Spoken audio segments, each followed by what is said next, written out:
Bayside Local Planning Panel of the 13th of August open at 6 o'clock. And welcome to everyone. My name is Sue Francis and I'm the chair of the panel today. Bayside panel is charged with considering planning proposals of any scale and value and determining development applications where the value is less than 30 million and where there is a potential conflict of interest, or it is a contentious development, or there is a substantial departure from development standards, or it is a sensitive development. There's a long list development. Just for clarity, councils no longer consider these types of developments. In particular, the panel must consider development applications which have attracted 10 or more unique objections in a public meeting. Others can be considered outside of a public meeting, and all decisions are published on Council's website, normally within 10 days. Now, it's important to understand that this is a public meeting and it's being recorded and is live streamed on Council's YouTube page. The recording is an official record of Council and may be made available to persons upon request in accordance with the Freedom of Information legislation.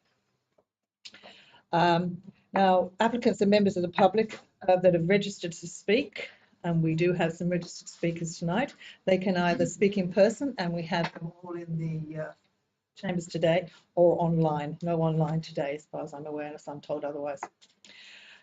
So once the panel has heard from all the speakers in the public meeting, and we only have one matter on the public meeting, we will either make we won't make a decision in the public meeting. We will adjourn and we will consider our decision, and that will be posted on Council's website.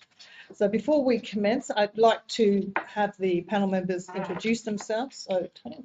I'm Tony Tribe, thanks. I'm Tony Tribe. I'm an architect and urban planner, been practicing over 50 years, and I'm also a qualified arbitrator. And do you have a conflict of interest? Any conflict? I don't have any conflict of interest with these projects.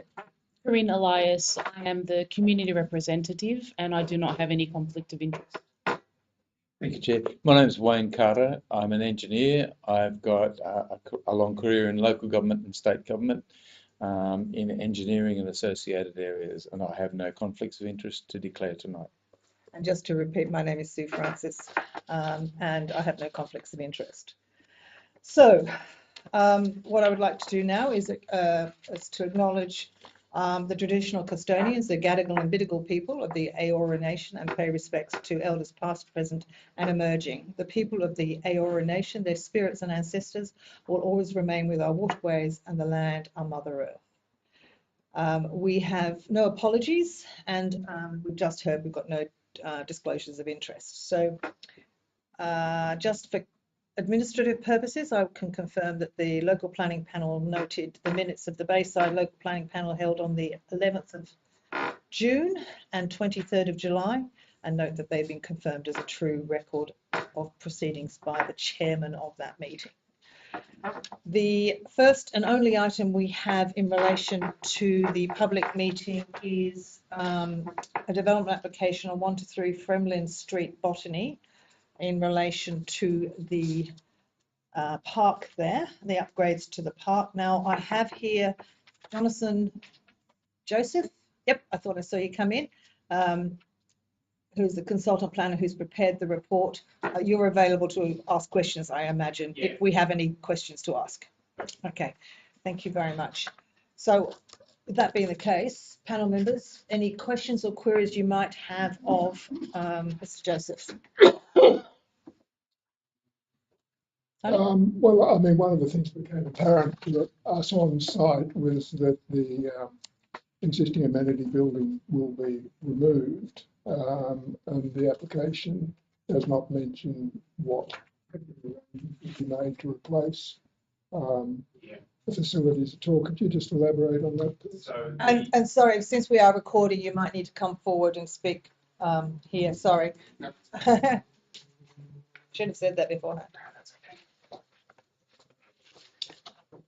So the amenities building is to be demolished, and the application is going to be concurrently undertaken with a review of environmental factors under Part 5 of the Act.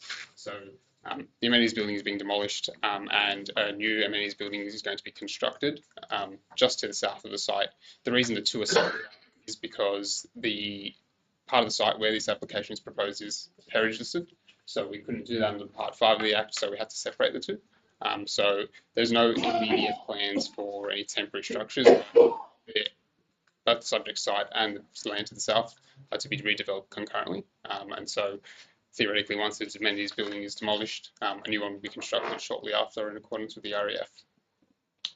So if we were to suggest a condition that said that at no time during the transition of knocking down and building, there should be no toilets in the park, you would have no problem with that.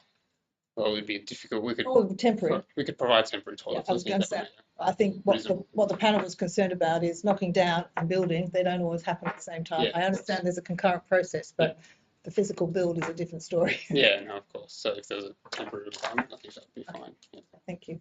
Any other questions? Chair, I had the same question. Just a minor issue of interest. Sorry, Yes, sir. Wayne, you, No, go on. I noticed there's lots of fences there which are all going. Have you got any idea what the purpose of those fences are? Is this timber fences? Yes. So they're going to be removed and relocated. I don't know to what extent the architectural plans do demonstrate that some of the fences will be removed, but for the most part they will be retained. So they're just being relocated. I was interested in knowing Yeah. what their current function. I mean, yes, there is one. No, I'm not. Thank you, Chair. I had the same question, and it was my intention that we ensure that there is at all times amenities available, and obvious way to do that is a temporary amenities block. So that was my question. Maureen? No questions from me. Perfect. Thank you very much. Thanks. That's Thank fine. you. Well, since that's the only item we have on the public meeting, I will close the meeting now at 6:06. Is that right? Perfect.